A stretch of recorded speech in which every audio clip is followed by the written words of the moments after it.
After working with well over 100 business owners in just the last year alone, I've discovered something that should be a concern for every entrepreneur using AI, and that is the vast majority struggle with AI implementation.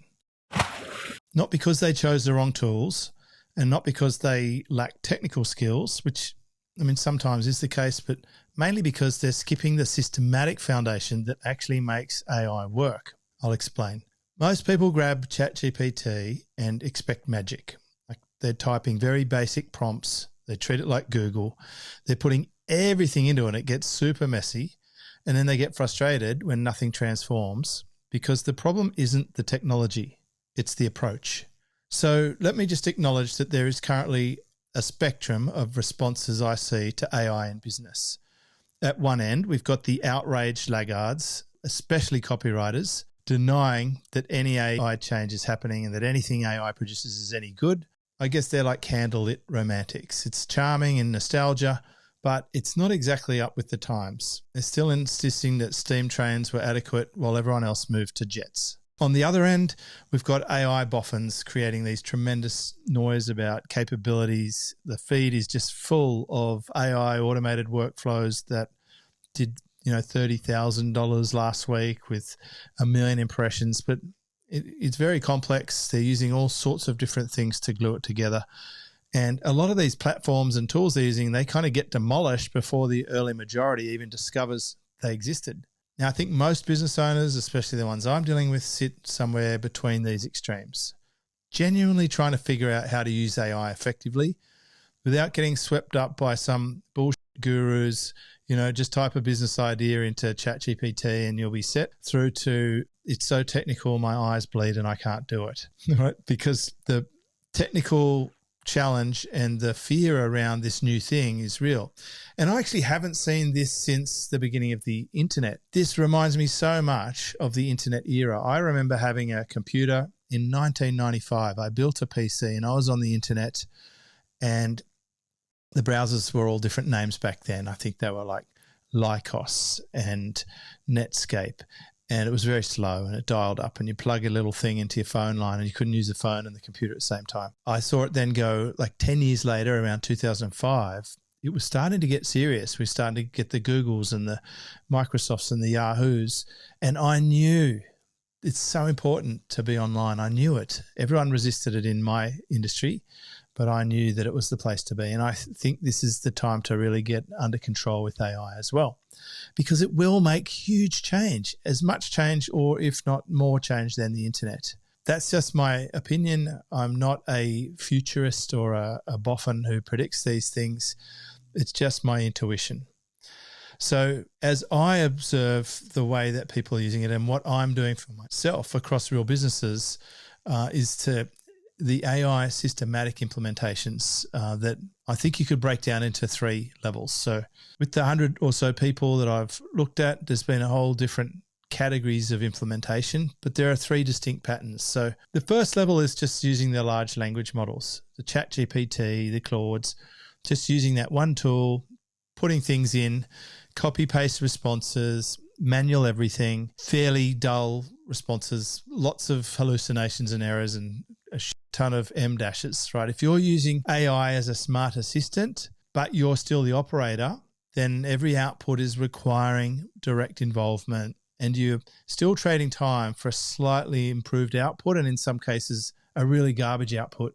So last month, I'll give you an example. I worked with a consultant who was manually copying GPT responses for content creation, like sales call transcripts sat in documents for weeks, and then converting them to usable content. It was still requiring a lot of cut and paste and a lot of time.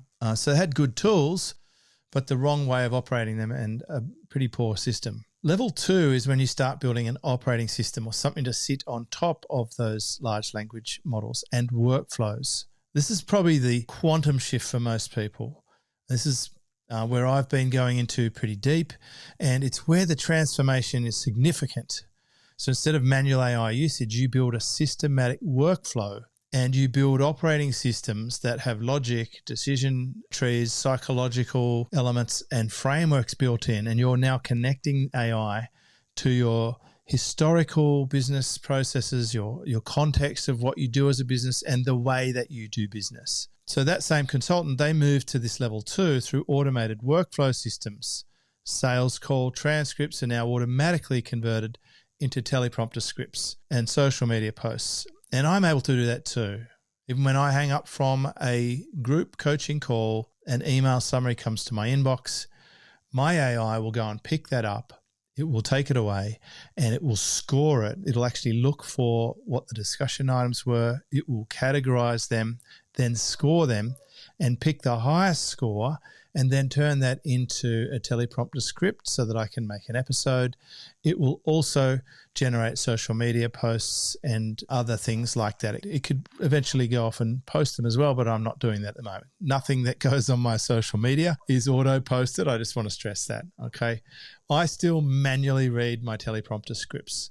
I still think about which episode's good and spend a bit of time researching and preparing. And I still have a team, and my team still use social media with me to get my message out there, and I still personally answer all messages. So there's a hybrid approach. That augmentation is what I'm talking about. So now you go from having to manually copy and paste and doing formatting for hours and referencing old frameworks to having a system that can start processing things. And now you focus on the stuff you're good at. For me, I want to focus on helping my clients. That is my main job.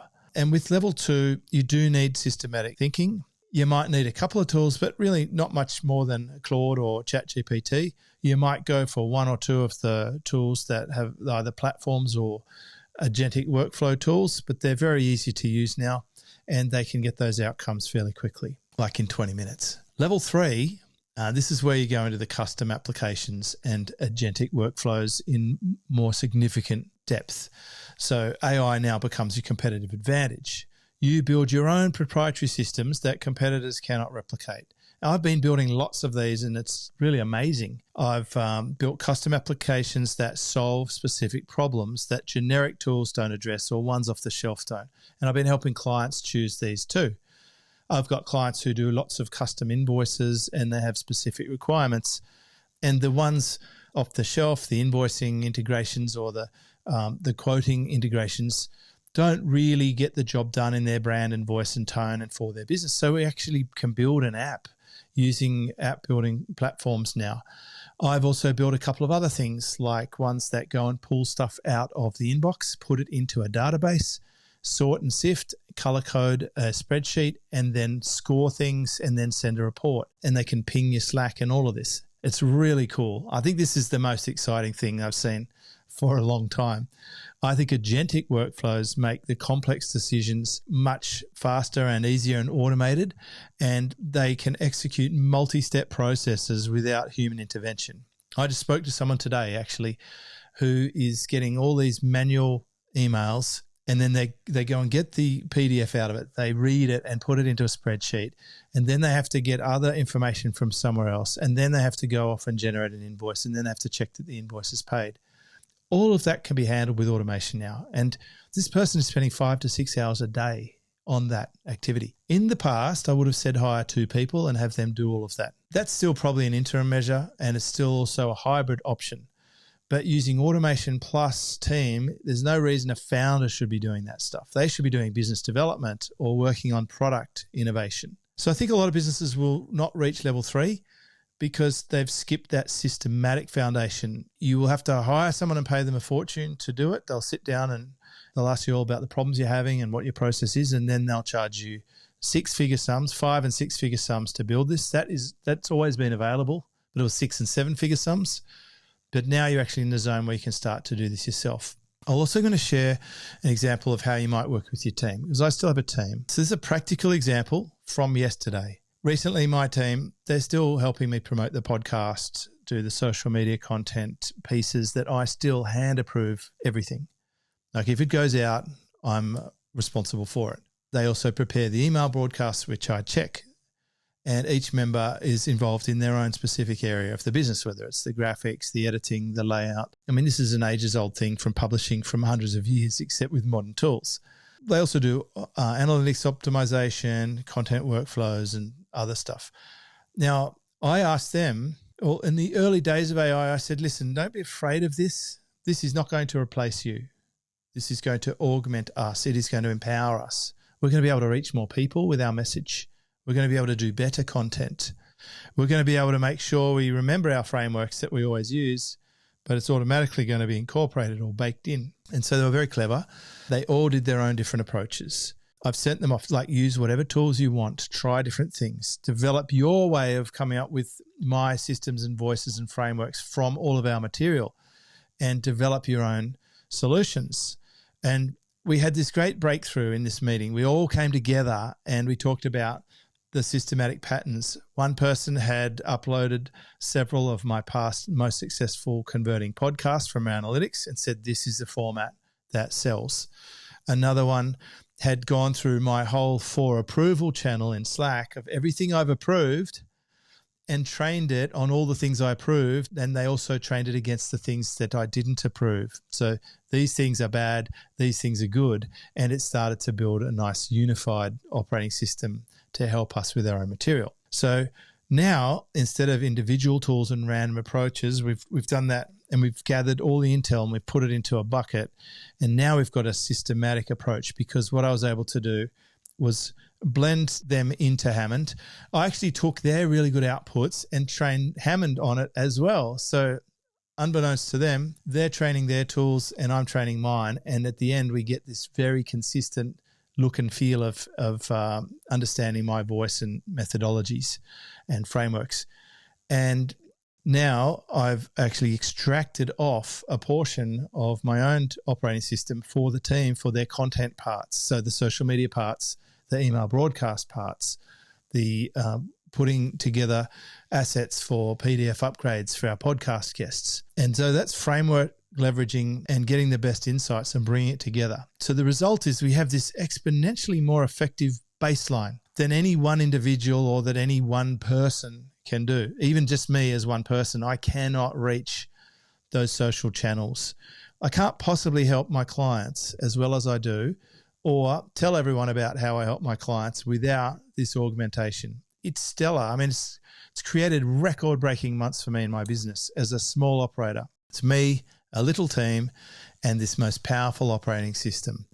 And this illustrates the difference between the tactical integration and the systematic building and cleverness that's possible when you have this methodology and you start combining the best technologies. So I think probably the big step for me was just starting, like rolling up the sleeves, getting dirty with it, making mistakes. I blew up ChatGPT. I blew up Claude. I've learned how they work differently, what they're really good at by just thrashing them. I've put hundreds of hours into them, really, just blowing them up and loading them.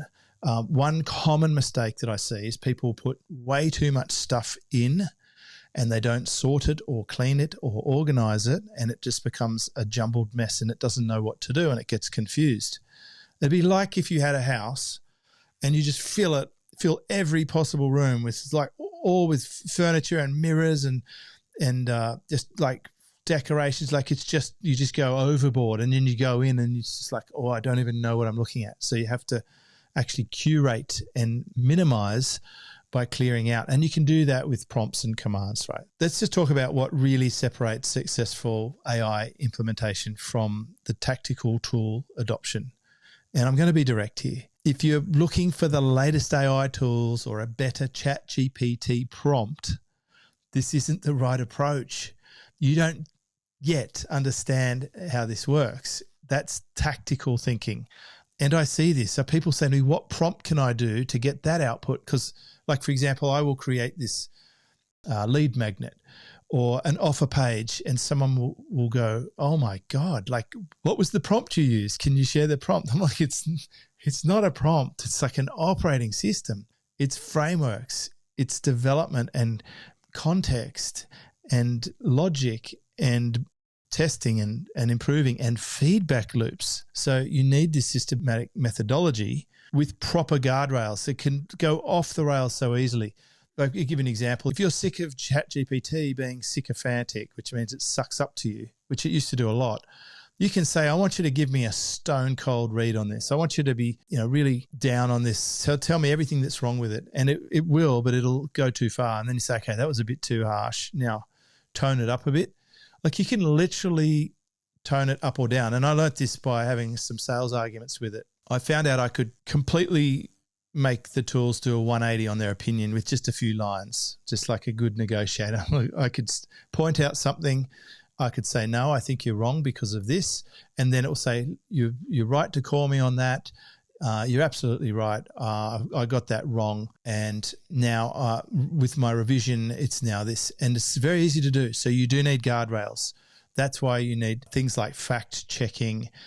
You need frameworks that it can be held accountable to. And this is where the experience and the wisdom is critical. And this is why I don't think a new person to business is going to have the same advantage, because you have to be able to look at the output and you have to go, there's something not right about this. This doesn't line up with what I'm trying to do here.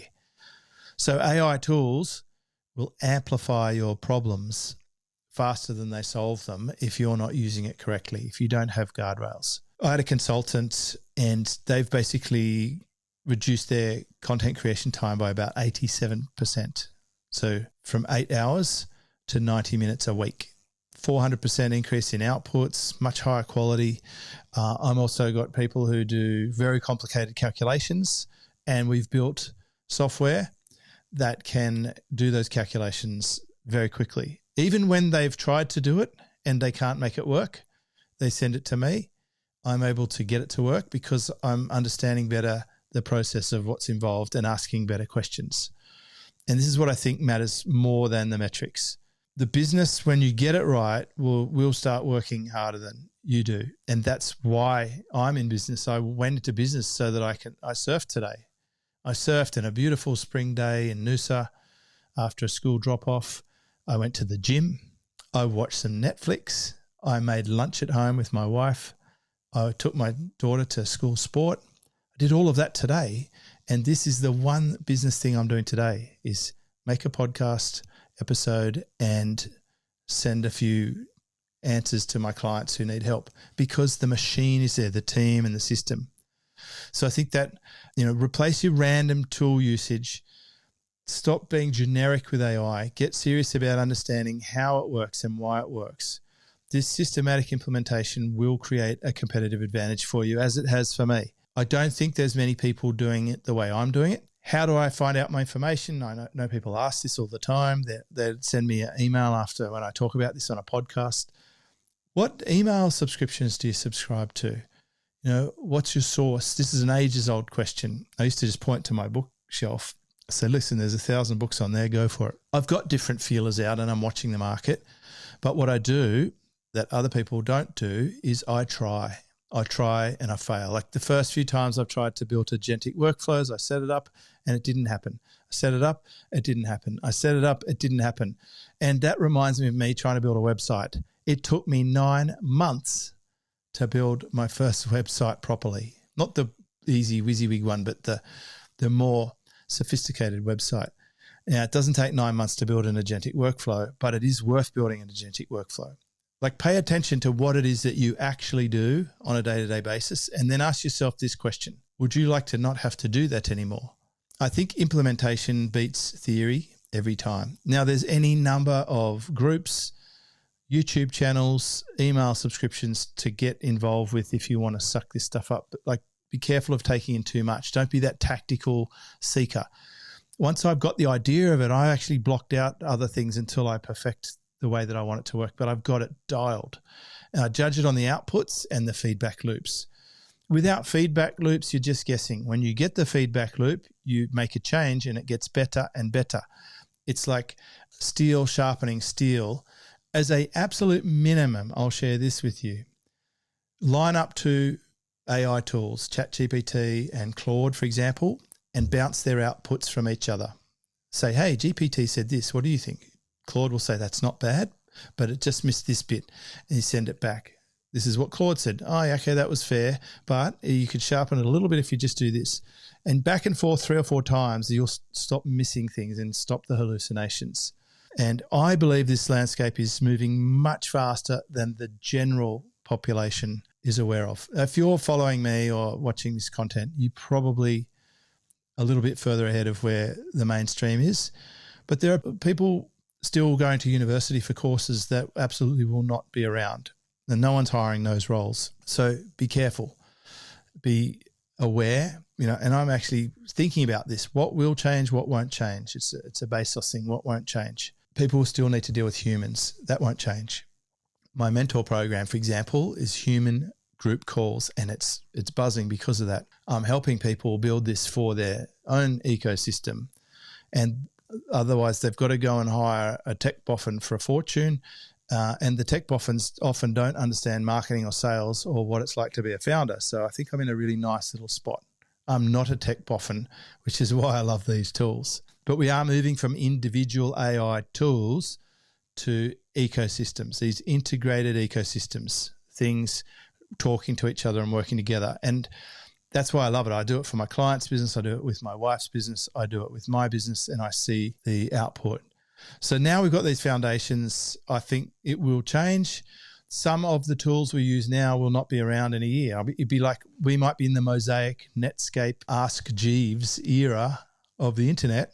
And if you don't even know what they are, that was before Google. And you probably don't even know what Yahoo is these days, or MSN, or Bing they call it.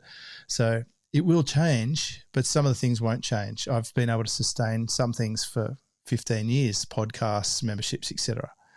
So level one businesses get left behind.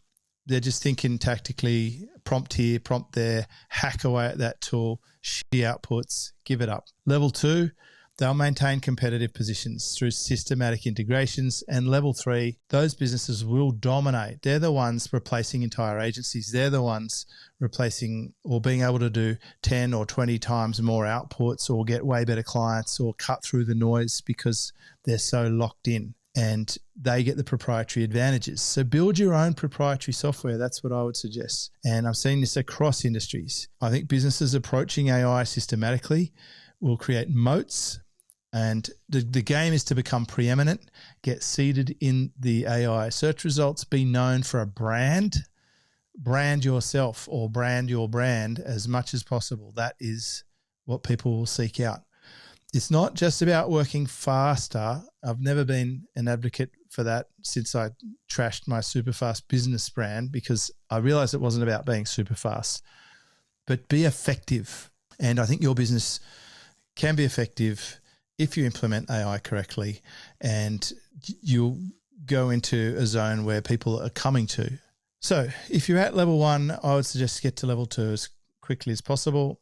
Audit all your current usage. Go into your tools. Like, how are you even using projects? Have you set up the project settings? Have you cleaned out or purged all the silly searches for like how many eggs to put in when you bake a cake? Use temporary mode, please. Or just use a business account for business stuff. Are you manually cutting and pasting? Are you treating AI like a search engine? That's tactical stuff.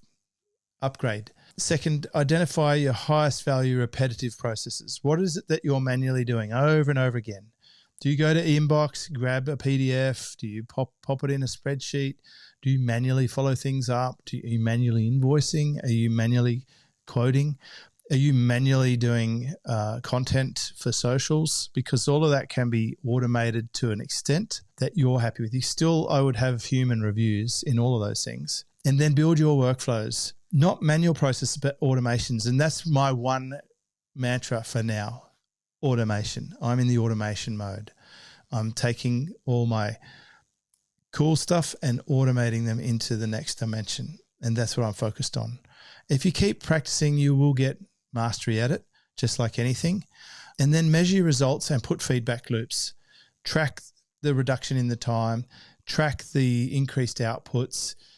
That is valuable to anyone else who does what you do, as it is for me. It's valuable to me to help people do this now because they don't know how to do it, and I do. So it's a really valuable thing. I think the difference between businesses that transform or don't is going to be massive. There'll be such a divergence over the next year. If you are serious about this, I'm not an AI membership. I just want to be clear about that. I still do other things like strategy and sales and marketing thing, and just being a leader in general and navigating through life, not having business own you, but the business working hard for you. But it's definitely a part of our discussion these days. That's why I wanted to make a piece of content around that. So I'll actually create a diagnostic that's customized to you, find out what's going on, see where I think you might make some improvements, and I'll guide you into some of the tools and methods to use to build your own thing.